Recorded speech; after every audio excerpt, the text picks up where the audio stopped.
Let me start with something that might irritate, because sometimes irritation is the doorway to clarity. Most of the problems you believe are ruining your life are not actually big problems.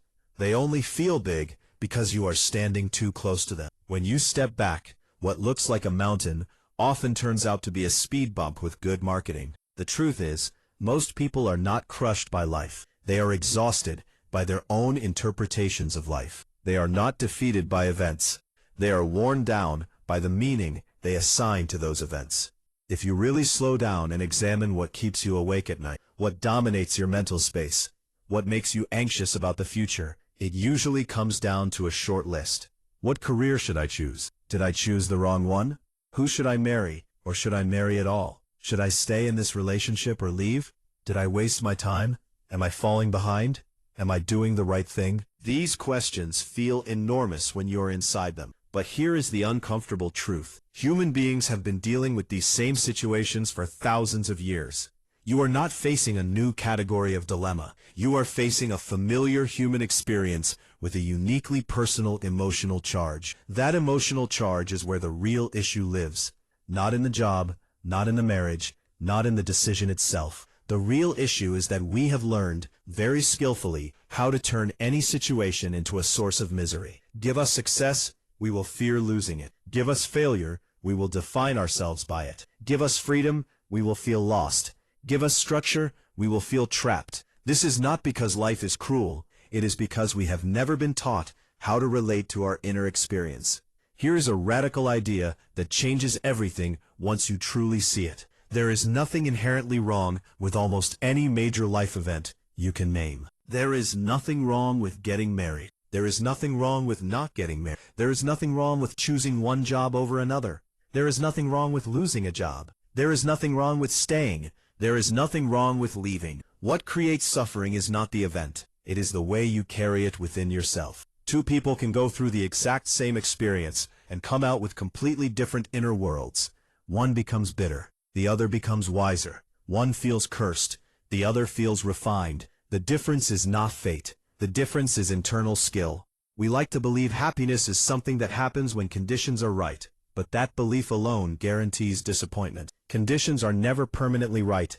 They shift constantly. If your inner state depends on them, you will live like a weather vane, spinning with every change. This is where many people make a dangerous mistake. They dismiss happiness as something small or superficial. They say things like, happiness is just a state of mind, as if that makes it trivial. But pause and really think about that. If the quality of your mind determines the quality of your entire life, how could that be a small thing? Happiness is not decoration. It is infrastructure. It is the foundation upon which everything else is built. When your inner state is unstable, even good things become stressful. Even opportunities feel heavy. Even love feels risky. But when your inner state is settled, life becomes workable. Not perfect, not painless, but workable. You stop asking life to guarantee your happiness and start taking responsibility for it. This is why chasing lofty ideas like enlightenment, purpose, or self-realization without first learning how to live peacefully is putting the roof on a house with no walls. If you cannot move through ordinary life without constant inner conflict, then talking about transcendence is just fantasy. It sounds nice.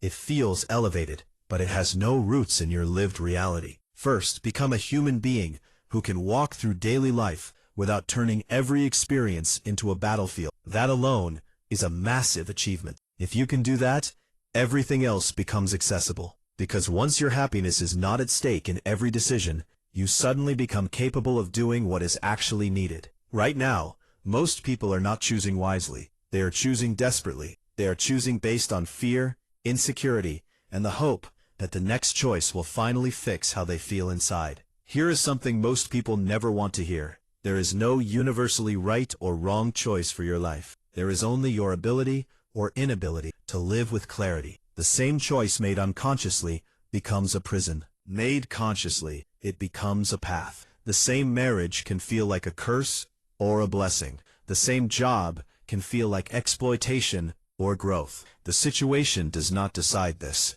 You do. When people say they are confused about what the right thing to do is, what they usually mean is they are afraid of feeling bad later. They want a guarantee that their future emotions will be comfortable. But life does not work that way. The real skill is not choosing a path that avoids discomfort. The real skill is learning how not to manufacture misery no matter which path you are on. Imagine if you could go through success without arrogance, failure without shame, relationships without possession, and solitude without loneliness.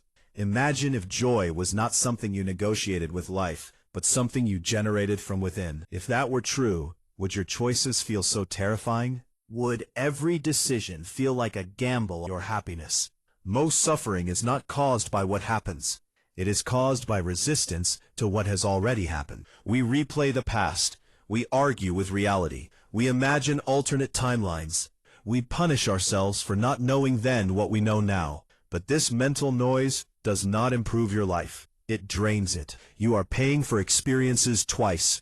Once when they happen, and again every time you relive them internally. So the central question of your life is not what should I do next? The real question is how do I relate to whatever happens next? If you solve that, every decision becomes lighter. You stop demanding that life be safe, fair, or predictable in order for you to be okay. You become okay first, then you deal with life as it comes. This does not mean becoming passive or indifferent. It means becoming internally stable. From that stability, action becomes intelligent rather than reactive. You are no longer trying to protect your happiness at every turn. You are simply responding to life. Once you are not constantly guarding your inner state, you discover something surprising. You actually become more effective, more compassionate, and more courageous.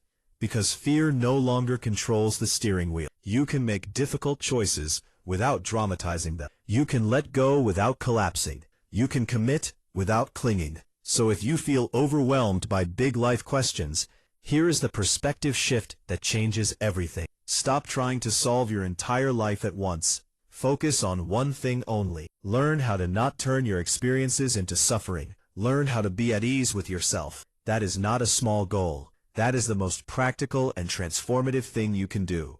Everything else people obsess over is secondary. Careers change, relationships evolve, but the way you experience life moment to moment determines whether your life feels like a burden or a privilege.